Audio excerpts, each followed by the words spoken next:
Cavalcante e este é o podcast Além da Curva.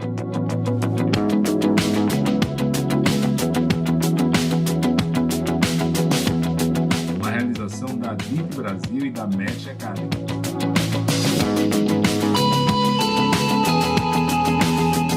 Aqui eu coloco em prática a minha paixão por difundir conhecimento e ajudar as pessoas e empresas. E você terá um encontro marcado com as lideranças e empreendedores que estão fazendo a diferença nos setores imobiliário e turístico do Brasil.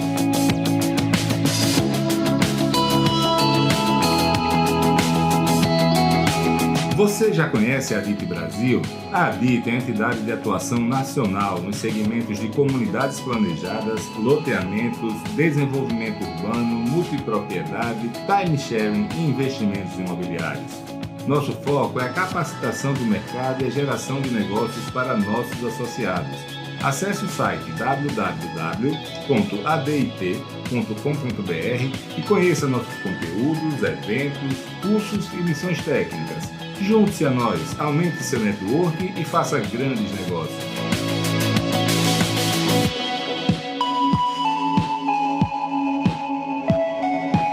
A Match traz para o Brasil um novo conceito de união entre conteúdo de qualidade e geração de negócios. Temos uma ampla gama de soluções para o fundo imobiliário, fruto de uma sólida rede de relacionamento com os principais gestores de recursos do Brasil. Se você precisa de recursos para seu empreendimento, fale conosco. Certamente teremos uma solução. Com os serviços de advisory e conselho de administração, as empresas poderão contar com toda a experiência, conhecimento, rede de relacionamento e dedicação pessoal de Felipe Cavalcante para planejar seu crescimento ou para reduzir a curva de aprendizagem nos setores de multipropriedade, time sharing, bairros planejados, loteamentos e complexos imobiliários turísticos. Já os cursos realizados pela Match apresentam assuntos muitas vezes inéditos no Brasil, sempre com viés prático e realizado pelos principais especialistas do país. Com o Advice Club, incentivamos o network e a troca de experiências entre empresários e executivos dentro de um ambiente único de transparência e colaboração entre os participantes. Através do movimento Somos Cidade, a Match está contribuindo para difundir o papel positivo do setor privado no desenvolvimento urbano e a importância de tornar as cidades mais acolhedoras para as pessoas. Com os podcasts Além da Curva e Somos Cidades, a newsletter Fica a Dica e o blog Para Reflexão, reforçamos nossa missão de reunir, simplificar e difundir conhecimento.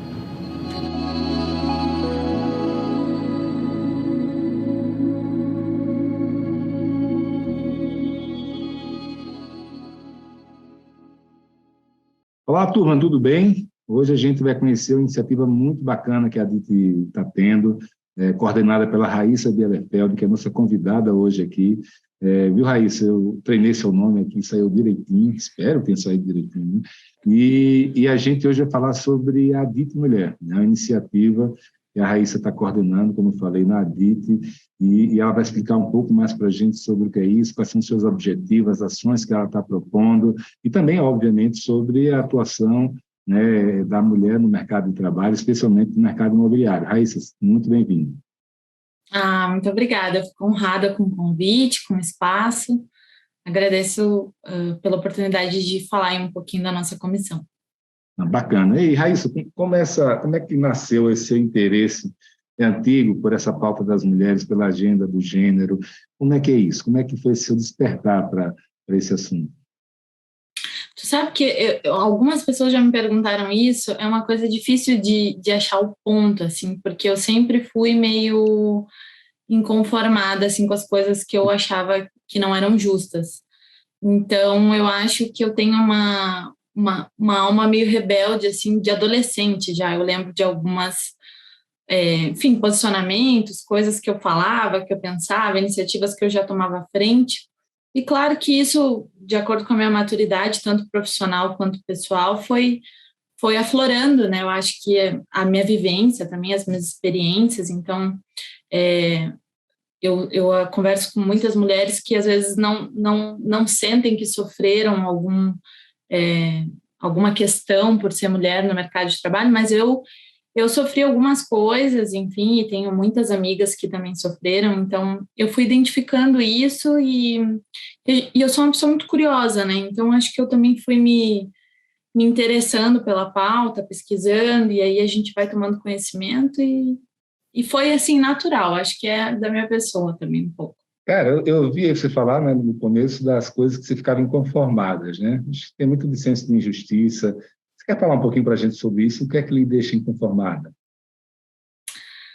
Eu acho que sim, acho que o mundo, de maneira genérica, né, ele é injusto, a gente tem muitas pautas, né, nesse sentido, mas claro que a gente também tem as nossas que doem mais, né, acho que cada pessoa vai ter uma visão particular do que é justo, do que não é justo, então, do meu ponto de vista, né, as coisas que doem mais, eu não gosto desse mood de conformidade, assim, de, então tá, é isso, a vida é isso, vamos seguir aqui, cruzar os braços e viver. Eu não consigo entender isso, assim, muito, porque eu penso que a gente tem que agir, fazer alguma coisa. Eu acho que não dá para mudar o mundo num dia, mas eu acho que pequenas ações são boas sementes para, assim, grandes colheitas. Então, eu acho que a inconformidade ela é muito benéfica nesse sentido. Muito bacana. E hoje em dia, né, você está assumindo aí essa missão que foi dada para você, uma missão não só bacana, mas de muita responsabilidade, né? Com Como é que certeza. está você em relação a isso aí? Esse peso, ele está pesando para você? Não sei se a palavra é pesando, mas eu sinto a responsabilidade. Eu acho que quando a gente pensou na comissão, eu até pensei sempre a comissão um espaço de coletivo, né, onde todas as associadas, enfim, todas as mulheres pudessem participar.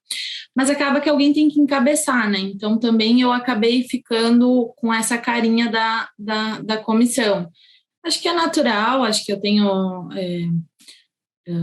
vontade de usar isso a favor da comissão para expor, enfim, as ideias e as coisas que eu acho que podem ser benéficas para a nossa categoria. Mas nada se faz sozinha, né? Então eu tenho ali as meninas da comissão que também ajudam muito, e agora a gente está com um grupo, está preparando novas ações, então eu acho que a resposta da criação da comissão tá predominantemente positiva.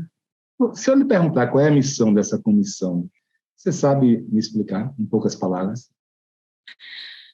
Eu acho que a comissão ela tem esse propósito de ser um espaço um espaço seguro para a gente compartilhar as experiências, as dificuldades, né? Mas de enfrentar essas dificuldades com as nossas qualidades femininas, né? Às vezes o óbvio precisa ser dito, sabe? A gente fala isso tanto assim no nosso dia a dia profissional, né? O óbvio precisa ser dito. E quando as pessoas questionam a existência desse espaço, eu fico um pouco chocada, assim, porque na verdade não é, ainda nem é tão óbvio, sabe? Então eu acho que tem uma super demanda escondida aí, tanto de funcionar como uma rede de apoio para as mulheres enfim, que querem participar, quanto de servir como um movimento de transformação. Eu acho que o objetivo da comissão é gerar aí uma renovação de mercado mesmo, assim, porque hoje o nosso cenário é muito desigual, a gente já evoluiu bastante, eu acho que hoje em dia a gente tem mais espaço, mas a verdade é que tem caminho ainda, tem muito chão. O que caminho é esse? Assim? O que é que precisa mudar? Né? Você diz que evoluiu. Como é que você vê daqui a 20 anos, seja o mercado de trabalho, seja o ambiente da DIT, o que é que precisa evoluir agora? Eu acho que tem uma questão que está da comissão, do objetivo da comissão, que está meio associada com uma visão de mundo global, assim. Eu acho que nos negócios, especialmente, já se entendeu que o mercado das mulheres é uma parcela que tem pouco olhar sobre ela, sabe? E que é um potencial desperdiçado. Então, do ponto de vista, assim, do que eu espero para daqui 20 anos, eu espero que a gente tenha as mesmas oportunidades enfim, um cenário mais equilibrado aí das cadeiras de decisão. Que até falando de mercado, o que a gente já evoluiu, né? Tá, a mulher já trabalha, já acontece tudo isso, a gente já ocupa aí. Às vezes tem empresas, né? Às vezes eu converso com pessoas, com homens, né? Por exemplo, no evento da DIT, e eles me falam, pô, 90% do meu quadro de funcionários é mulheres. Daí eu pergunto, tá, quantas são coordenadoras ou diretoras, né? Cargos Ainda de bem que você não gestão. perguntou isso para mim, né? Eu ia dizer sempre É, todas ou 90%, 95%. Eu brincava sempre nas reuniões minhas, olha, se alguém algum dia me chamar de machista, de que eu não valorizo mulher, eu vou matar, porque a reunião era cheia de mulher, assim.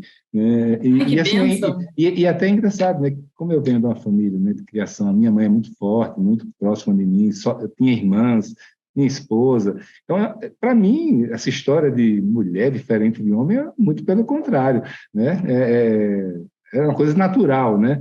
Então, até para mim, não só por ser um, como eu vim dessa criação, né, eu sempre vejo assim, pô, uma distância de mim, né, disso aí.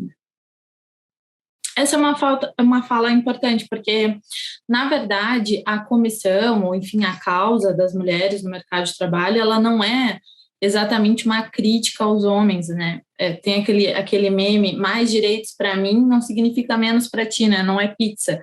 Então, eu acho que é nessa linha. Eu tive a sorte e o privilégio de trabalhar com gestores e diretores, enfim, proprietários de empresas que foram gentlemen, não tenho nada para falar, entendeu? Mas também tive a desagradável experiência de trabalhar com pessoas que não tinham essa mesma elegância. Então, assim, a gente pode entender que nem todas as pessoas, né, nem todas as empresas têm questão, cenários de desigualdade, mas que ainda tem. E enquanto houver, eu acho que esse é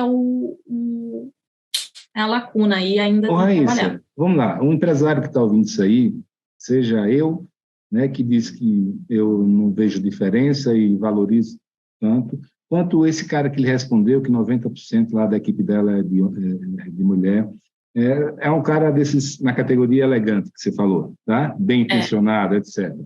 O sim. que é que, e é homem, tá? Então, o que é que ele pode fazer para ajudar a melhorar esse ambiente para as mulheres nas empresas dele? O cara é homem, então ele não vai participar da sua comissão, tá? O que é que ele pode fazer? A pauta que ele pode, como é que ele pode usar a DIT Mulheres para isso? Essa é uma excelente pergunta, até foi uma pergunta no Adit Júris, eu fui, e aí o pessoal acabou me procurando, perguntando exatamente isso, tipo, vai ter algum ponto de apoio, enfim. Eu acho que esses homens que estão em cargos, qual que é o ponto para mim, tá? Esses homens que estão em cargos de privilégio, que são esses lugares, assim, de donos de empresa, proprietários, gestores de equipe, CEOs, é, é isso que eu digo, é o óbvio, né? É olhar para essas mulheres com um olhar profissional e ofertar para elas a mesma oportunidade que eles ofertariam para um cara. E isso é o básico, só que assim, infelizmente, o cenário hoje ele é muito desequilibrado. A gente, se for assim por pesquisas, enfim, IBGE, tem uma pesquisa que fala que as mulheres correspondem a 30% dos cargos de liderança do mercado. E desses 30%, elas ganham pelo menos 20% a menos que os caras. Quer dizer, eu estou na mesma posição de um cara, me foi ofertada a oportunidade. Já é uma coisa. Mas eu ainda estou ganhando 20% a menos que ele só porque eu sou mulher. Então, assim, esse é um cenário, por exemplo, que eu vivi. Então, eu posso dizer que acontece. Então, a gente tem que pensar que isso não está certo e implementar políticas que eu acho que vai no compliance da empresa mesmo, de entender Raíssa, que tem que ter esse olhar. você falando isso, eu estou me lembrando aqui de um estudo, eu li em algum lugar, sobre o quanto as mulheres elas não brigam tanto por salário como os homens. Né? Não. Eu estou esquecido dos detalhes desse estudo, mas mostrando que na hora de reivindicar, elas são menos agressivas de que os homens. Né? Você conhece isso, não? Esse estudo? Conheço. Na verdade, isso começa na seleção da vaga. Sabia que para uma vaga ofertada, o cara, se ele não corresponde a todos os requisitos, ele aplica. E a mulher, se ela não corresponde a todos os requisitos, ela não aplica. para uma vaga, começa na seleção. Aí foi para a entrevista, fez a entrevista, né? Tá lá cumprindo todos os requisitos, foi bem. Chegou na hora de negociar o salário, a gente tem muito mais dificuldade para negociar, porque é uma questão cultural, né? As mulheres, elas não são tão detentoras da questão financeira nas suas vidas particulares, né? Então, isso reflete no profissional. E eu posso dizer por mim mesma, eu sou jovem, né? Enfim, e muito pouco negociei meus salários, assim, até recente momento, assim. É uma coisa que a gente tem... isso é uma iniciativa que pode ser trabalhada, por exemplo, na comissão. Porque isso que eu estou vendo aqui, né? Vamos dizer, você certamente deve ter não, né? Existem casos onde a empresa ou o chefe, ele de alguma maneira, ele não prestigia as mulheres e dá salários menores.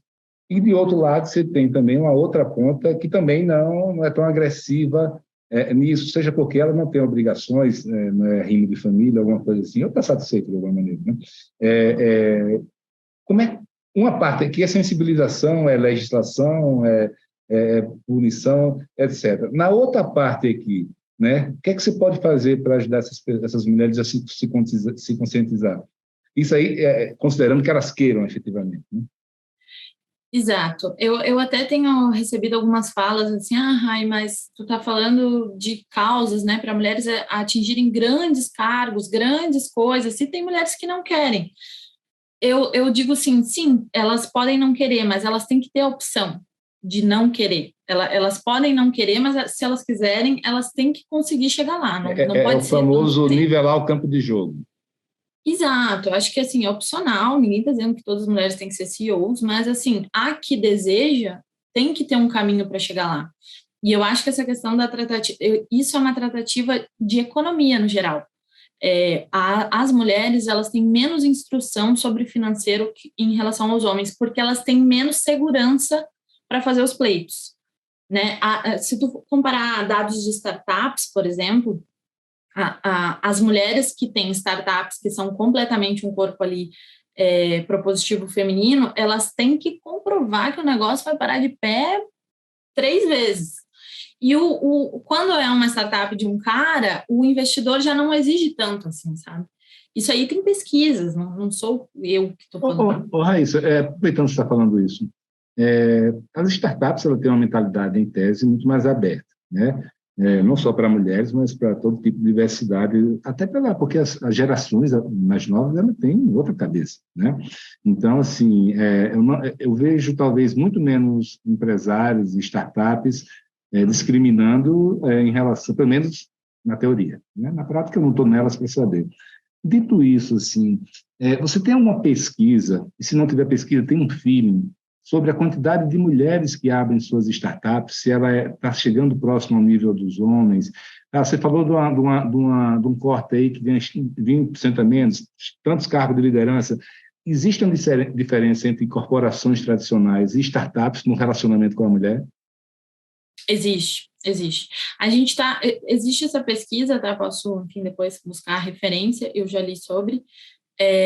A gente detém 35% das startups assim, que estão na competitividade alta. O problema não é quem está na startup, nem quem está digamos assim, no dia a dia desse mundo de startups. O problema está nos detentores dos investimentos, porque geralmente são pessoas que já têm outra cultura, enfim, que têm a grana para investir, mas não têm a mesma mentalidade. Então, é aí que se reflete alguma diferença. Eu acho que se fosse falar de startup masculina para feminina, entre eles, eu acho que vai ter muito pouco questão de desigualdade. Mas quando entra a grana, aí o cenário muda. Interessante, né? Porque a minha percepção era outra, até porque tem uma carência tão grande de mão de obra hoje, em alguns ramos, né, qualificada, que é uma loucura. E, assim, eu quero aproveitar para dizer o seguinte, assim, o enfoque desse meu papo com você é o seguinte, é tirar minhas dúvidas.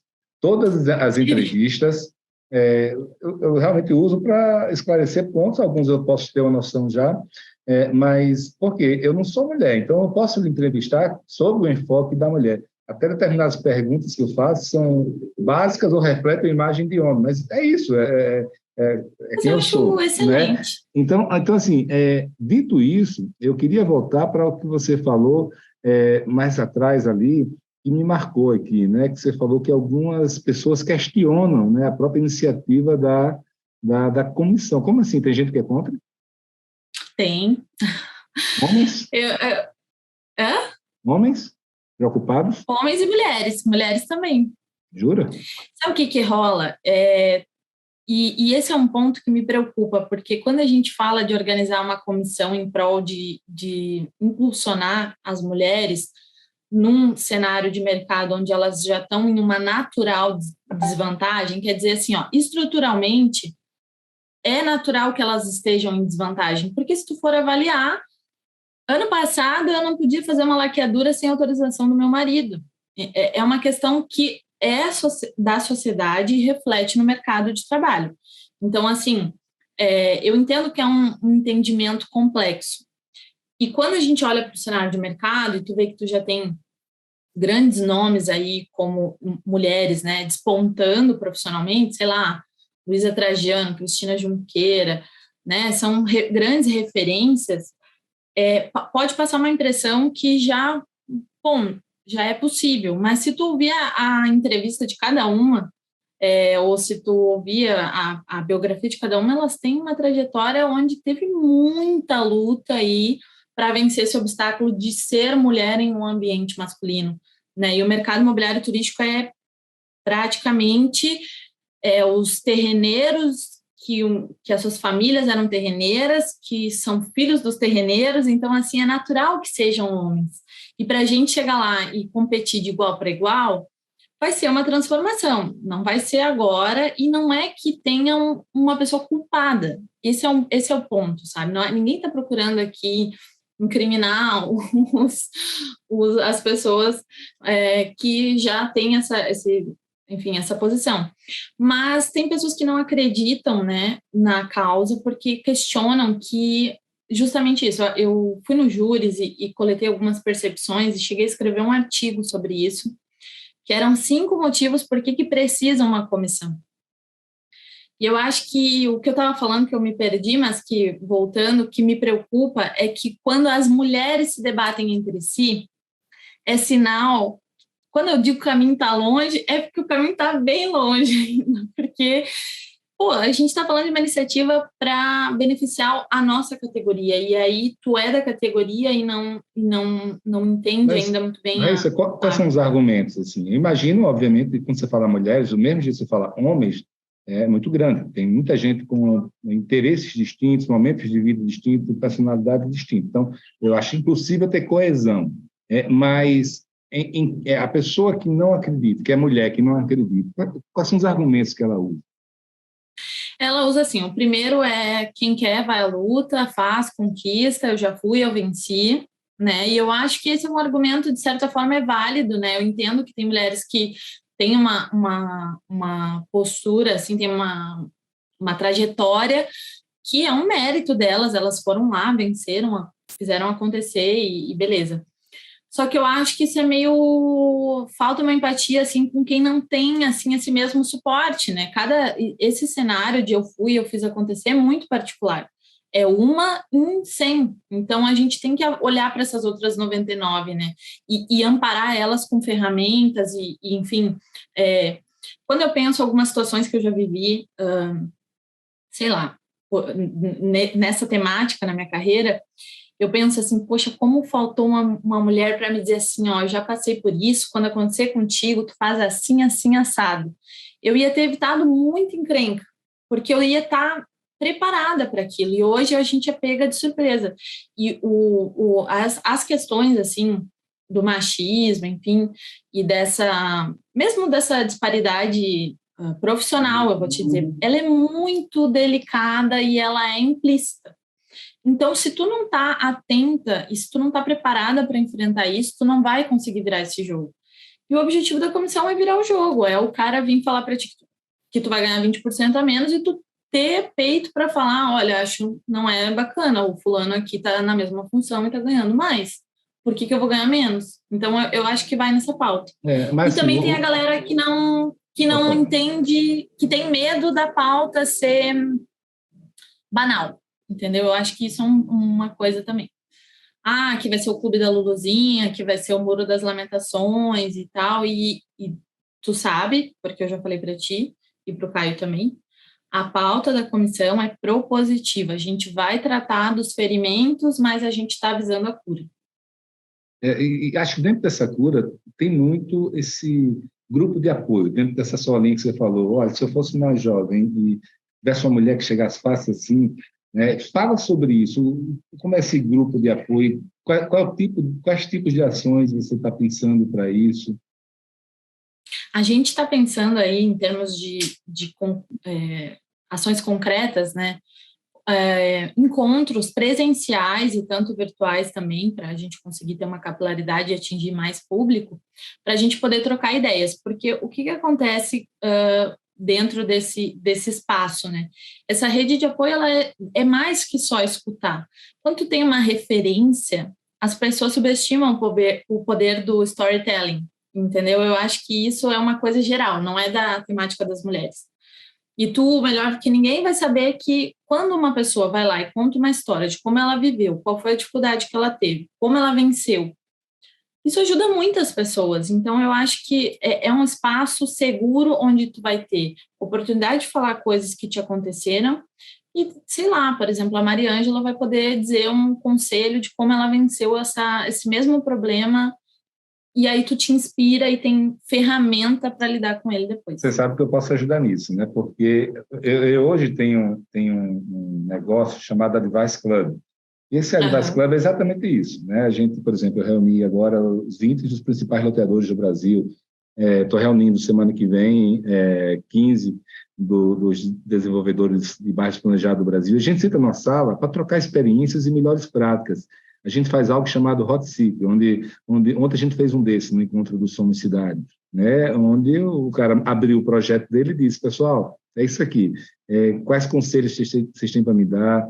E aí, pessoas experientes, que já passaram por isso, né, que têm empatia, né, elas falam e é transformador. Né? E nesse caso eu falei de projeto, mas a gente diz, eu estou com tal problema na empresa, ou pessoalmente, é fantástico isso. Tá? Se quiser qualquer toque depois, é só dizer, porque tenho feito isso profissionalmente já há alguns anos. Eu acho que fazendo isso aí, eu acho que vai ser um game changer lá para a Dito Moderno. E eu acho, assim, ó, que eu tenho certeza de que isso é uma pauta muito relevante. E aí entra também um pouquinho das pessoas que são contra, né? Quando é isso que a gente está falando, né, o hot seat, é uma coisa bacanérrima. Aí, quando é um grupo de mulheres falando sobre um determinado assunto, é o Clube da Luluzinha. Tem um preconceitinho ali que eu acho que a gente tem que vencer, mas eu acho que a comissão tem esse objetivo. E, olhando assim a nível futuro, eu acho que as grandes economias, assim, falando de mercado de trabalho mesmo, elas entendem que as mulheres têm um potencial ainda não explorado. Quando a gente vê pesquisas de cargos de liderança, diferença de mulheres com homens, as características femininas, elas trazem um benefício para as atividades de gestão e para, enfim, atingir metas e tudo mais, que é muito interessante observar, porque elas performam mais, né, que os homens, justamente para se provar, enfim, tudo mais. Então, quando eu penso assim, em iniciativas para impulsionar o grupo, eu penso em business também. É business. A gente está falando de uma pauta que é humanitária, mas é uma pauta que vai gerar resultado nos negócios, então não tem por que não falar. Eu acho que está totalmente alinhada com tudo que a gente fala na ADIT. A ADIT é esse espaço de troca, de networking, e eu espero que a ADIT Mulher seja uma mola propulsora para as mulheres no mesmo sentido, assim, mas nessa mesma pegada. Campeão. Fazendo isso aí, sem espaço de network, de criação de amizade, geração de confiança, não tenho dúvida que os negócios vão sair. Né? E daqui a pouco eu estou usando peruca para entrar aí para ver se passa algum negócio. Né? Raíssa, eu estou me lembrando aqui de um livro que eu li recentemente sobre Dinamarca, sobre a sociedade da Dinamarca. Né? E eu fiquei muito impactado com o que eu vi, né, com o que eu li, em vários aspectos. E você falando aí, eu estava me lembrando do que se referia às mulheres. Né? O grau de divórcio lá, se não for o maior do mundo, é um dos maiores. E por quê? Porque existe uma rede de segurança na sociedade. Primeiro, existe uma consciência cultural na sociedade infinitamente diferente da nossa, né? Em relação à mulher, etc. Em relação ao papel do marido, o papel da esposa, a questão do equilíbrio entre trabalho e vida pessoal é determinante, na minha opinião, em relação a isso. Se há um equilíbrio lá, ele sai em 4 da tarde, pode sair para levar filho na escola a qualquer momento, e se for demitido, tem 2 anos de salário pago. Então, a mulher ela pode não só escolher, mulher não, a mulher e o homem podem escolher onde realmente querem trabalhar, em algo que realmente faça sentido para eles, como elas podem se dar o luxo de dar aquela cartada que você falou, da segurança financeira. Não, isso aqui não faz sentido, estou ganhando menos, um chefe abusivo e eu posso sair. E também pode escolher marido muito melhor, porque deu errado, a sobrevivência dela não tá em jogo, não só na questão financeira, mas profissional e de equilíbrio de vida, que ela sabe que mesmo sozinha vai poder criar seus filhos com qualidade, né? Então, assim, eu fiquei muito impactado com isso tudo. E aí vem a questão que você falou do estrutural, né? Porque não é só consciência e lei. Tem que haver, na minha opinião também, e aí dizendo que eu sou um homem, então posso estar redondamente enganado, essa rede de apoio aqui. Perder o emprego, equilíbrio de trabalho com família, esses 2 pontos também eu acho que são fundamentais para você alcançar o resultado a longo prazo aí. Não, com certeza. Isso é um outro ponto que eu acho que vale salientar, eu acho que é muito importante. A comissão tem essa pegada de negócios mesmo, de vida profissional, mercado imobiliário e tudo mais, mas toda a questão da causa das mulheres, ela nasce numa questão social, não tem como dissociar. Não tem como eu dizer assim, eu vou tratar só profissionalmente aqui e vai resolver. Não é uma questão de conscientização geral, entendeu? Eu acho que quando a gente tem esses espaços que a gente pode também expor o que a gente pensa, expor essas coisas que são desconfortáveis para a gente. Quantos amigos, assim, eu tive, tenho, e que são pessoas que eu pude chegar e falar, pô, essa coisa que tu falou não, nada a ver, sabe? E a pessoa falou, não tinha me dado conta, desculpa, a partir de agora não rola mais. Então, é um letramento também das pessoas nesse sentido, né? Porque é isso, é uma transformação e tudo bem. Eu acho que o que não pode é não ter esse espaço para falar. Tudo que gira em torno de um tabu ou de um silêncio que precisa ser feito, uma coisa como se fosse assim, não vamos falar sobre isso, quanto menos a gente falar, melhor. Tudo isso é bem problemático. Então, eu acho que a gente tem que falar assim, tem que conversar, trocar ideia para a gente crescer enquanto sociedade. E isso vai refletir nos negócios e no mercado, e assim por diante. O quanto você já percebeu de receio dos homens da DIT de que essa comissão possa se tornar um sindicato de mulheres? Eu acho assim, eu vou te dizer uma coisa, eu me surpreendi bastante. Eu fui no Júris, foi agora, enfim, mês passado, né? E eu recebi muitos relatos de homens querendo entender como é que eles podem ajudar. Mas, assim, aquele bastidor também rola, né? Então, eu acho que tem pessoas que não entenderam ainda que é uma pauta séria, ou que é uma pauta com causa, né? E não uma bandeira, uma hashtag, uma coisa sem conteúdo. Então, é uma preocupação minha também, agora nas nossas próximas ações, mostrar aqui que a gente veio, porque eu acho que essas pessoas vão mudar de opinião aí no curso das atividades. Mas vocês vão ser um sindicato de mulheres? A pauta é reivindicar espaço, por exemplo? Ou também Acho que a pauta também é reivindicar espaço, mas de uma maneira muito coerente e muito justa. Ninguém está pedindo espaço por espaço. Não é questão de abrir o espaço. A questão é eu tenho capacidade, eu tenho potencial, eu só quero a mesma oportunidade. Ninguém está pedindo um benefício para a categoria das mulheres. É só uma questão acho que de equidade mesmo e não tem nada, e acho que é isso, a comissão ela não tem esse propósito de reclamatória, não tem nada a ver, a gente vai falar sobre coisas que não são tão agradáveis, porque é o que a gente vive, e vocês podem ficar desconfortáveis com isso, mas é a realidade, e eu acho que quanto mais a gente falar, menos vai ocorrer. Eu posso dizer porque do primeiro texto que eu postei sobre essa temática, o número de cantadinhas sem graça que eu recebi no meu LinkedIn diminuiu bastante. Então, eu acho que vai acontecendo, assim, acho que é um movimento natural. No Eu tempo, acho todo que mundo vai entender. quanto mais desconfortável, é porque a pessoa mais faz. É. Aí é um momento de denúncia, né? Agora me conta aí qual foi a estratégia que você usou, qual foi o texto que você publicou para isso ter acontecido, essa redução. Claro. Esse texto, ele surgiu a partir de uma experiência, né? Na verdade, eu tenho um mentor que é um amigão meu, chama Felipe Cavalcante. Eu contei para ele sobre isso e ele falou, né? Falou para mim, escreve sobre isso. Eu adoro escrever. Eu sempre fui meio blogueira, né? Desde de adolescente. Eu gosto de escrever, gosto de me expressar escrevendo. Então, coloquei ali algumas experiências, porque eu estava num momento meio frustrada, assim, sabe? Aquele momento tá meio para baixo, assim. Eu tinha sofrido um downgrade numa empresa que eu estava por uma questão de gênero, né? Basicamente, quando eu fui questionar o corpo, diretor e o pessoal me disse: olha, a gente visualizou para essa vaga um homem, que a gente acha que passa mais credibilidade e tal. Na lata, sim. Eu fiquei meio chateada, e daí eu fui falar com uma outra pessoa, e a outra pessoa disse assim: Rai, nota 10, eu acho que tu é uma excelente profissional, mas assim, a minha esposa não deixa. Então, tipo assim, não vai rolar porque tu tem um perfil assim muito vaidosa, é, não vai rolar. Então, assim, eu me vi meio encurralada por várias coisas que não tinha nada a ver com a minha competência profissional, e sim com o meu gênero e com a minha aparência. Então, assim, foi meio um desabafo. E aí, enfim, eu postei e bombou. Foi para, sei lá, agora já deve estar em 10 mil visualizações. Legal. E foi muito legal, porque foi o início de tudo, né? Eu acho que a Dite Mulher nasceu daquele texto inconscientemente, e depois a gente foi conversando e desenvolvendo, e hoje estamos aqui. Muito legal essa história aí. E a gente tem um lugar comum, né? É o seguinte, é que mulher feia tem desvantagem, né? Mulher bonita também tem desvantagem, só tem vantagem de abrir portas.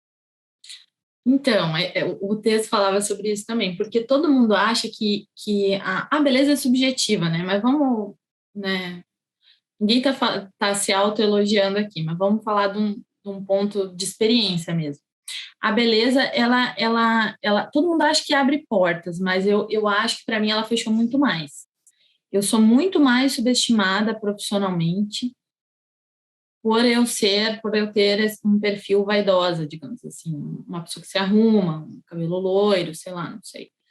Então, eu acho que tem um lado da beleza, que era o título do artigo é esse, né? O outro lado da beleza.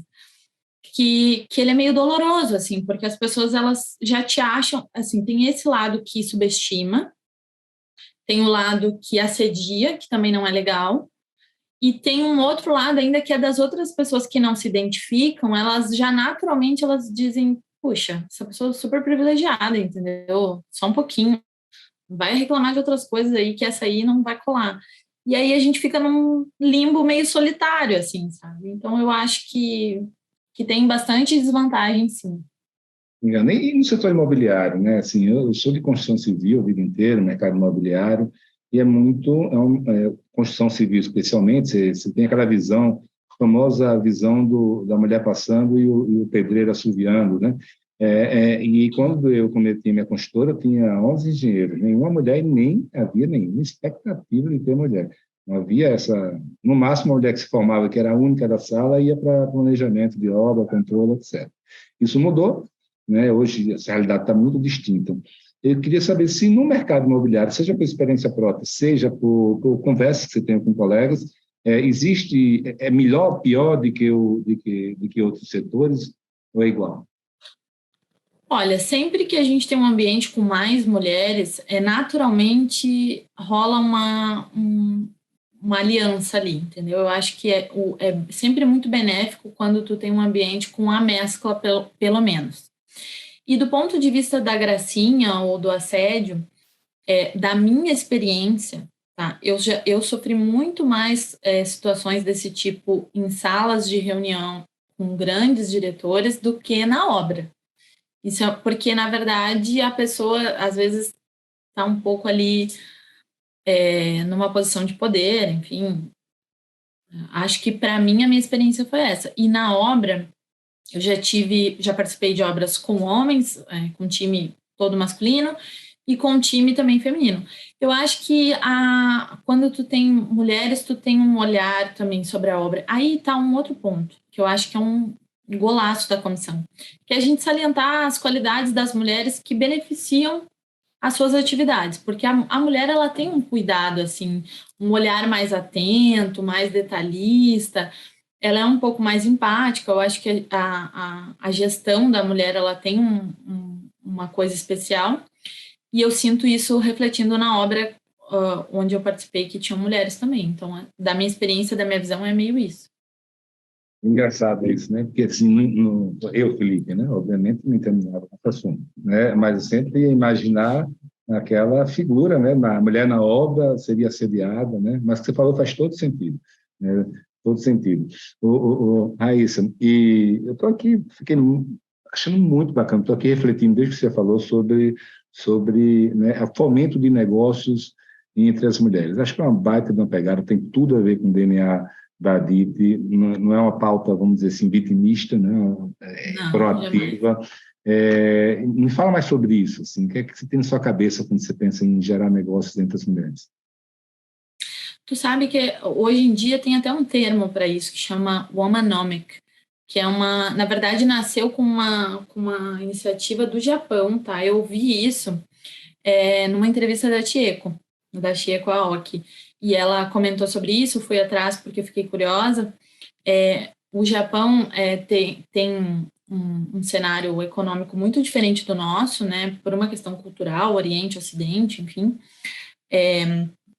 Eu não vou entrar assim, em muitos dados, mas basicamente eles criaram uma política onde eles tinham a intenção, uma meta de crescer PIB por negócios de mulheres. Então, eu acho que a gente tem uma lacuna não preenchida aí, que pode dar um resultado financeiro mesmo, acho que de benefício, de lucro. Não tem nada de errado a gente almejar isso enfim, eu acho que as mulheres, elas têm uma pegada de negócio que não é tão agressiva, mas que gera muito resultado, e que isso ainda não está no seu potencial máximo. Então, eu acho que quando a gente criar ferramentas de transformação, quer dizer, capacitar essas mulheres para fazerem seus pleitos, para irem atrás de exporem seus planos, enfim. Porque às vezes é até isso, né? Às vezes a mulher tem uma ideia bacana, mas não acha espaço, não sabe como comunicar. Quando tu cria um grupo que tu capacita essas mulheres para se posicionarem e assumirem suas lideranças, eu acho que aí vem uma virada de negócio bem importante, assim. E vamos falar mais dessa pegada de gostar de dinheiro, né? Algumas vezes até mulheres são ambiciosas, que são dirigidas em business, em grana. Essas são qualidades que não são atribuídas geralmente a mulheres, né? É isso mesmo, ou eu não entendo nada do que eu estou falando? É isso mesmo. Eu acho que a gente de novo, uma questão meio cultural, onde a gente também não foi muito ensinada, né, a lidar com o dinheiro. E até, assim, quando eu tenho algumas grandes referências, assim, de mulheres no mundo dos negócios, no geral, e quando eu vejo elas falando de dinheiro, eu fico muito feliz, porque eu sou uma pessoa ambiciosa, e toda vez que uma pessoa se dá conta disso, ela age com muita surpresa. Tipo assim, como assim tu é tão ambiciosa?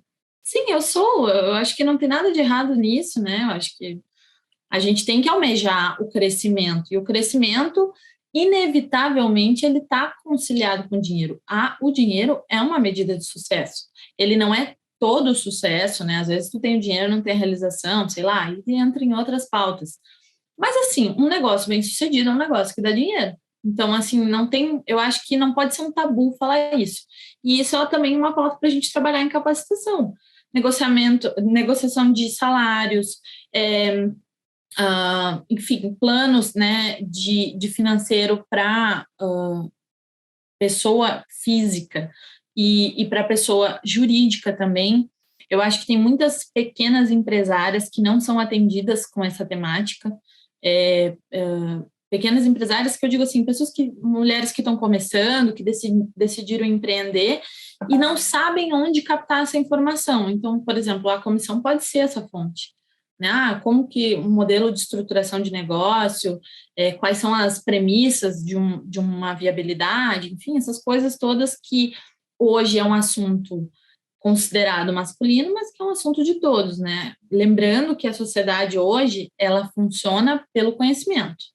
Um dia muito longínquo, a gente media por força, né? E por isso que os homens tinham mais vantagem. Hoje em dia, quando a gente está falando de conhecimento e intelectualidade, eu não tenho nenhuma desvantagem para um cara. Então, eu acho que falta mesmo é explorar. Raíssa, você falando isso, lembrando mais uma vez, eu não entendo a realidade das mulheres. O que eu vejo é o seguinte: se eu vou para uma faculdade de Direito, a imensa maioria, no mínimo metade é mulher. Né? Em várias faculdades isso se repete. Tá? Você vai para um evento como a DIT Júris, por exemplo, metade ali é mulher, pelo menos. Né?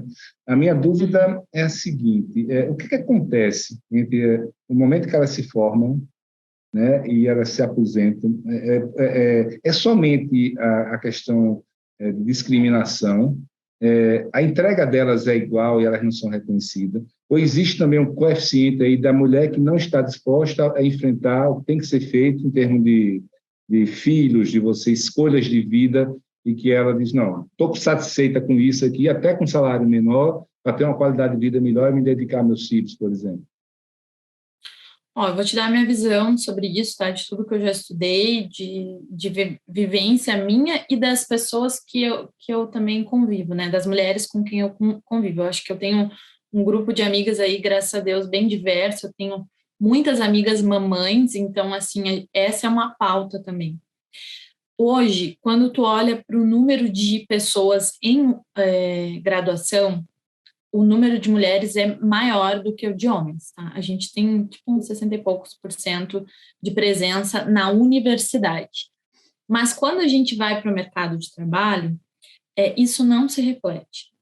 E assim, qual que é o meu ponto com aquele cara que veio e me falou que 90% do corpo da empresa dele era de mulheres? Para mim, interessa mais saber quantos % estão em cargos de liderança, porque, na verdade, a mão de obra feminina ela é maravilhosa.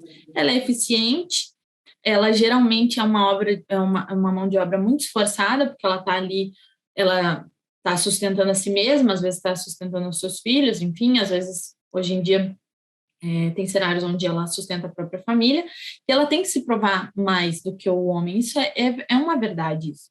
Só que quando tu vai para o mercado mesmo, quando tu cai na selva, eu acho que o espaço é bem reduzido. E reduz muito mais quando tu é mãe.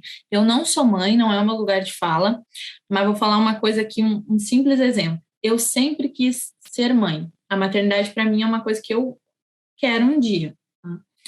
E quando eu falava isso, e eu quis isso sempre desde nova, e eu falava isso, que eu sou muito matraqueira, assim, né, só de falar, eu quero ser mãe, não sei o quê. E as pessoas me perguntavam assim, tá, e o que tu vai fazer? Tu vai abrir mão da tua carreira? Então, assim, eu não quero abrir mão da minha carreira, eu só vou ser mãe, eu não vou ficar inválida, não vai acontecer nada.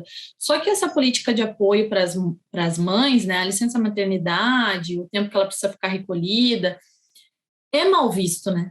É mal visto, e hoje em dia já tem um pouco mais de flexibilidade pensando em políticas públicas, mas ainda também não está redondo, porque quando a gente fala de mulheres mães no mercado de trabalho, já ainda tem um receio.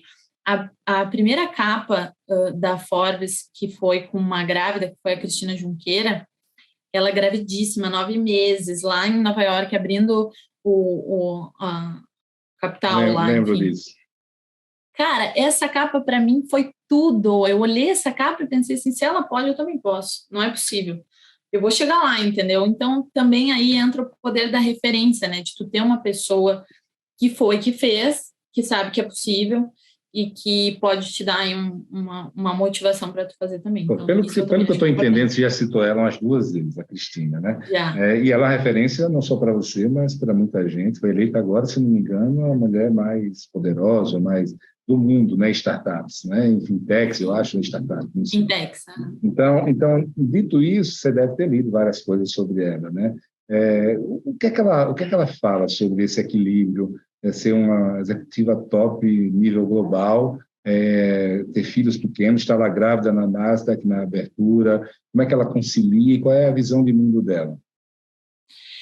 Eu gosto muito da Cris, porque eu acho que ela tem uma visão muito equilibrada. E eu acho que talvez por isso eu me identifico muito com ela. Ela não usa essa pauta como um escudo para nada, mas ela também não desmerece. Então, assim, eu acho que tudo bem, a gente está focado no trabalho, a gente quer mostrar o resultado e a gente tem essa capacidade, nota 10. Mas, assim, dizer que não tem dificuldade, daí eu já acho que é um negacionismo, assim, sabe? Que é uma coisa meio míope, entendeu? Acho que não é assim, eu não vou fingir que não acontece, vou seguir trabalhando e quando eu ver tá resolvido. Não vai acontecer, isso aí é aquela frase, nós somos aqueles por quem esperávamos, não vai vir ninguém te salvar. Então, ela fala muito isso, eu acho que ela dá muitas referências também de como ela lida, né? Tripla jornada, né? Como é que ela faz com as filhas, ela relata, abre muito o dia a dia dela. Então, nesse sentido, eu acho que ela é uma inspiração de negócios, sem dúvida, porque ela é disruptiva, porque ela é muito inteligente, porque ela tem essa capacidade, mas por ser mãe, assim, e por ser mulher também. Eu acho que quando uma mulher vê outra mulher falando de um assunto de mulher, vocês homens nos desculpem, mas é que é muito forte, assim, é uma coisa que tem muita potência. Não posso nem dizer que entendo, né, Raíssa? Não, eu acho que se for empático, já é o caminho. Aí não falta mãe, Paquinha. E me diz uma coisa, eu estava pensando quando você falava aí, né, da Cristina Junqueira, né, executiva, né, empreendeu. E aí a gente tem esse mercado de trabalho com todos esses problemas que você mencionou ao longo do nosso papo, todo mundo sabe que existe. E de que maneira isso se reflete, essas limitações, essas injustiças, na quantidade de mulheres que empreendem, tá? Tudo bem, aqui eu não sou valorizada, sou competente, tenho mérito, vou abrir minha empresa. Existe alguma estatística sobre isso, sobre o aumento de mulheres empreendendo? Conta aí para a gente. Existe sim, existem vários estudos que são meio a quantidade de mulheres empreendedoras, ela é meio proporcional a essa desvalorização do mercado. Chega uma hora que elas cansam, né? Se elas forem bem determinadas e bem inconformadas como eu, vai chegar uma hora que elas cansam e elas pensam, tá, vou fazer do meu jeito e vou enfrentar as outras dificuldades que tem para eu empreender enquanto mulher, mas não vou enfrentar essas dificuldades enquanto dependente de uma estrutura terceirizada. Então, assim, nos últimos tempos, eu não vou saber o número de cabeça, mas eu sei que o número de mulheres abrindo CNPJs, ele cresceu, assim, numa exponencial gigante. E isso está totalmente relacionado. Vamos falar de uma pauta que você sabe que eu adoro, que são as cidades, né? Urbanismo, arquitetura. De que maneira eu já vi títulos da cidade feminina, de artigos sobre como tornar a cidade mais amigável para as mulheres. Não sendo mulher, eu não sei nem bem o que é que isso quer dizer. Me ensine agora, e a todos os homens que estão ouvindo, como é que se pode tornar uma cidade mais amigável para as mulheres? Sim, essa é uma pauta complexa, né? Mas é uma pauta recente, então eu acho que ainda tem pouco material literário, digamos assim, sobre isso, mas já tem vários livros aí na temática, e o que acontece? Quando a gente pensa principalmente em empreendimentos imobiliários, né, eu vejo muita gente falando assim, se uma cidade é segura para as crianças, ela é segura para todo mundo. E tem um nicho aí que está atrelado com essa cidade para as crianças, que é a cidade para as mulheres também. Quando a gente pensa num espaço público, especialmente, né, numa rua, além dela ser, da gente querer saber se ela é uma rua segura para todos, e, enfim, se o caminho é seguro para todos, um trajeto, enfim, uma rotina de uso ali daquele bairro, enfim, da cidade, eu acho que vale esse pensamento como é para as mulheres, né? Então, vou dar aqui 2 exemplos banais. A mulher, ela faz outro trajeto dentro da cidade em relação ao homem. Porque geralmente, tá? Isso estou generalizando, não são todas, mas é um dado mais, enfim, estou aqui relacionando. Ela vai pegar o filho no colégio, ela vai passar na costureira, ela tem que passar no supermercado, ela vai na farmácia, ela vai na mãe dela, daí ela volta para casa, né? E o cara, às vezes, só foi para casa do trabalho. Então, é um uso diferente do trajeto. Aí a rua, por exemplo. Quantas vezes, naquele momento meio deprê, assim, da vida, eu pensei assim, eu vou caminhar na cidade de noite, vou sofrer um sofrimento sobre a luz do lar. Isso é coisa de filme. Nunca vou fazer isso, não consigo fazer isso. Moro aqui num bairro relativamente considerado seguro e não boto nenhuma nariz Eu não na faço, imagine você. não tem como. Então, assim, a questão da segurança da mulher enquanto usuária dos espaços também é uma pauta, sabe? Eu acho que a gente tem que pensar No final, tem a ver com segurança. Segurança e eu acho que também com mobilidade, porque a questão, por exemplo, assim, se eu vou me deslocar para um lugar que eu vou usar o metrô, aqui em São Paulo o metrô é bem funcional, acho que é um excelente meio de transporte. Mas eu ainda conheço pouco aqui. Mas, por exemplo, as minhas amigas do trabalho, elas já me dão as rotas, entendeu? Daqui para cá, tem um que vai direto, mas o outro é mais seguro. Então, tu vai fazer um caminho maior, tu vai gastar mais tempo, mas tu vai chegar lá mais segura. Não tenha dúvida, eu vou ir pelo que vai mais tempo e pelo que é maior em prol de uma segurança. Então, assim, a mobilidade, os espaços públicos e a segurança, eles estão totalmente atrelados no uso da mulher no espaço urbano.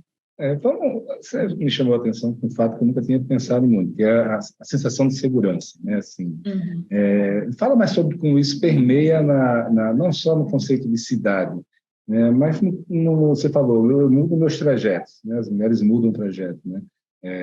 E em quais outros aspectos da vida também a sensação de segurança impacta a vida da mulher? Eu acho que de segurança na vida da mulher é bem complicado, porque, assim, é uma pauta, é uma dor de ser mulher hoje, né? Principalmente no nosso país. Eu acho que semana passada acho que saiu uma notícia que era tipo assim, a partir de hoje as delegacias da mulher serão 24 horas. Gente, como assim não era antes, entendeu? É uma coisa meio complicada, a gente não tem muito amparo. Então, assim, quando a gente pensa não só no na nossa vivência na cidade, enfim, nos espaços, tem uma questão que é nossa, né, de não se expor ou se expor, de escolher um caminho ou não escolher um caminho, e depois tem a questão do suporte, que é isso que tu está falando que lá na Dinamarca tem, que aqui nós não temos, né? Eu já acompanhei pessoas que precisaram utilizar o serviço de uma delegacia de mulher e que foram super maltratadas. Conheço outras que tiveram boas experiências, tá? Não estou dizendo que é tudo, mas assim ainda falta, né? É isso que eu comento, assim, a gente já melhorou, mas ainda tem caminho. A gente está vendo ainda muitas pautas que eram para ser consideradas óbvias sendo tratadas como grandes feitos, como essa, por exemplo, uma delegacia, agora é 24 horas. Gente, isso é o mínimo. Não é uma coisa para ser tão celebrada, né? Não deveria ser. Eu quero falar sobre um assunto que talvez seja polêmico, mas Adoro. homens e mulheres, né, têm que se unir. Namoram, casam, ficam, etc. E tal. E grande parte, eu acho, do problema que as mulheres passam no ambiente de trabalho são o assédio, né? Você falando aí, eu estava me questionando. É natural que homens e mulheres se atraiam, tá? Em que momento o flerte ele passa a ser assédio? Existe um limite que você percebe? Existe uma caracterização do assédio que abaixo daquilo é flerte? As mulheres, em função disso tudo, não estão mais tão abertas ao flerte? Os homens estão com medo de flertar com mulheres no ambiente do trabalho, com medo de ser acusado de assédios? Eu acho que tem limites, assim, eu acho que tem limites bem claros. Eu vou falar que uma visão particular minha, não é a visão da comissão, é uma visão minha, tá? Acho muito difícil negar que esse tipo de coisa aconteça no ambiente de trabalho. Tu passa o dia inteiro nesse ambiente, tá? A visão minha particular é de que é natural que aconteça. Qual que é o limite, né? O limite é o desconforto. Colocou a mulher numa situação de desconforto, ela ficou sem graça, ela fingiu que não viu, ou ela mesmo barrou, né? Disse, opa, aqui não. Esse é o limite, né? É o limite do desagradável. Eu acho que já aconteceu comigo, assim, em todos os níveis. Eu já tive um momento onde eu não sabia responder, tu fica tão sem graça, tão constrangida com aquilo que tu meio que fica paralisada. E depois, claro, com a maturidade também, eu acho que a gente vai aprendendo a lidar melhor e eu já consigo barrar. O problema é que às vezes nem na hora que tu barra a pessoa para. Então esse é o limite, entendeu? Eu acho que não pode acontecer nada depois. Viu que a pessoa ficou sem graça, enfim, a pessoa manifestou, fulano, legal, tá? Vamos para aqui. Aí é o limite, entendeu? É bom senso, não tem grande mágica. E acho que isso reflete, sim, na forma como as mulheres se posicionam depois. Porque eu, por exemplo, vou falar também de novo da minha experiência, eu acabei ficando muito mais enrijecida com clientes, parceiros, enfim, colegas, porque tu fica meio no receio de tipo assim, eu, por exemplo, sou uma pessoa mais engraçadinha, né? Gosto de fazer uma piada, sou uma pessoa sorridente, e aí tu fica com medo da pessoa fazer uma má interpretação e tomar aquilo como liberdade, né? Então tu Eu meio que conheço dá uma uma... pessoa que é assim, uma mulher bonita, sorridente, e eu sempre pergunto, e aí, será que isso não é mal interpretado? Né? E é muito comum que seja, né? Então, assim, a gente vai ficar... Esses dias um cliente me chamou para jantar. Daí ele falou assim, vai estar eu e o fulano e o Beltrano, não sei o que, era só homens. E daí eu disse para ele, acho que não, né? Vamos tentar uma outra ocasião aí dele, mas não tem problema nenhum. Olha, todo o pessoal, gente finíssima e tal. Disse para ele, mas que a minha experiência não é muito legal com isso. Vamos tentar uma outra programação. Tu acaba ficando mais receosa, né? Mas, Natural. Raíssa, faz de conta que isso aqui é um grupo de apoio, né, que a Dito Mulheres vai ter em larga escala, né? Tem várias mulheres ouvindo isso. E mulheres jovens, né? Você dá qual conselho? Quais são as técnicas, quais são as maneiras que ela tem que usar quando sofrer assédio? Eu acho que o maior conselho que eu daria é se posicionar, porque eu acho que quando a gente é nova e mais ingênua, digamos assim, a gente tem medo, né? O medo é a pior coisa que tem. Tu tem medo de ser demitida, tu tem medo de tu denunciar na RH e ser interpretada como mimizenta, tu tem medo que já aconteceu várias vezes, por exemplo, de relatos assim comigo. Às vezes a pessoa tem medo de se posicionar porque a outra pessoa que está cometendo ali a situação indelicada, ela está numa posição de poder, então ela pode te demitir, ela pode falar mal de ti, ela pode falar um monte de coisa. Gera isso. Só que no fim do dia, tu não te posicionar e tu calar é a pior coisa que tem. Então, se eu fosse falar para a Rai de 18, 19 anos hoje, eu diria para ela, pode falar, e se isso te custar, que te custe, porque não vai ser nada que seja irrecuperável perto da tua capacidade. Pode falar, te posiciona, e estamos aqui, eu ia dizer assim, né? Agora, principalmente enquanto comissão. Raíssa, como eu falei, né, categoria, gênero, mulheres, ela é muito ampla. Por definição. E, obviamente, tem pessoas com muitas visões diferentes, interesses. Dito isso, eu já vi uma vez uma mulher dizer para mim o seguinte, rapaz, eu não sei se o feminismo valeu a pena, porque eu tenho que fazer tudo o que a mulher antes fazia, cuidar de casa, dar dos pais, filho, ficar bonita, marido, etc., e agora passei a fazer tudo do outro lado. Eu achei engraçada essa visão de mundo da mulher, né? Que obviamente foi uma grande conquista, tá? A minha pergunta no seu ambiente, na sua rede de relacionamento, você conhece, né? Existem saudosistas, né, da era anterior, o papel de mulherzinha era em casa, sem se preocupar muito, ou no máximo com trabalho sem muito, ou não, isso aí são casos pontuais. Olha, eu acho que são bem pontuais, tá? Porque, por exemplo, assim, até com mulheres mais velhas que hoje ainda se encontram nessa posição que foi estabelecida lá, deixou de estudar para cuidar dos Culturalmente, filhos, né? Aquela outra era. todas elas, assim, têm um sentimento de, puxa, hoje seria mais legal se eu fosse dona de mim, assim, né? Se eu fosse mais independente. E o que eu acho que rola, que é o problema dessa inversão, digamos assim, radical, e que eu também sou contra, é que a gente tem que entender que é o feminismo, enfim, a pauta das mulheres, o nome que se queira dar para a gente ter mais direitos, ele busca nos dar poder de escolha. Ele não é obrigatório. É isso que eu estava falando. Eu hoje quero ser CEO de uma empresa. Legal. Eu tenho que poder chegar lá, pelo meu mérito, pelo meu suor, pelo meu trabalho, pela minha capacidade e tudo mais. Mas se eu optar que eu quero ser do lar, eu também tenho que poder ter as duas opções. Eu não posso estar fadada a um destino. Esse é o ponto da causa para mim. Então, essa mulher que está... Quando vira uma obrigação, né, a mulher sustentar, fazer jornada tripla, isso também é um jogo contra nós, sem dúvida. Perfeito. Terminando aqui nosso papo, Rai, vou para a última pergunta polêmica. Não, né? Eu quero continuar.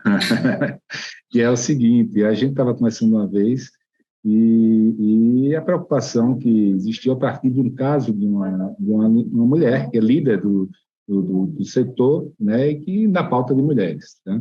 E ela dizendo para uma pessoa de que esse posicionamento dela tinha prejudicado ela profissionalmente, que muitas empresas agora não queriam contratar ela com medo dela ser tipo uma agitadora, né? Você tem medo disso de prejudicar essa sua exposição pública? Não tenho, porque acho que a empresa que tiver problema com uma pauta que é humanitária, ela não é uma empresa para mim. Então, nesse ponto, eu sou bem tranquilo. Show de bola. Isso foi muito legal o nosso papo, né? Sabia que ia ser. E espero que essa pauta aí, a partir desse podcast, né, alcance muitas mulheres, que elas se engajem nesse movimento que você está criando. Meus parabéns, acho que foi um gol de placa da DIT. E eu queria que você finalizasse aí dando sua mensagem final para mulheres e homens, de que maneira eles podem participar, né, e o que é que eles podem esperar de vocês aí. Com certeza. Bom, então acho que o recado que eu dou para as mulheres em especial participem do grupo, que é o nosso canal de comunicação, tenham a mim como um canal aberto, os meus contatos estão lá expostos, enfim, para dar ideias, para fazer críticas, para dar sugestões de conteúdos. É importante a gente saber como melhor atender vocês. A comissão tem esse propósito de servir a comunidade das mulheres dentro da associação. Então, acho que o convite vamos junto, vai ser muito massa e vamos embora. E para os homens, eu queria dizer assim que acolham também e que proporcionem esse espaço para as mulheres das suas empresas, né? Indiquem elas para os eventos que a gente vai combinar, enfim, e vai divulgar em breve. E tenham uma mentalidade aberta para entender que é uma pauta como todas as outras, com muita relevância e que pode te gerar resultado e business. Então, assim, não deixa dinheiro na mesa. Show de bola. Raíssa, muito obrigado. Sucesso. Obrigada eu, gente. Tchau.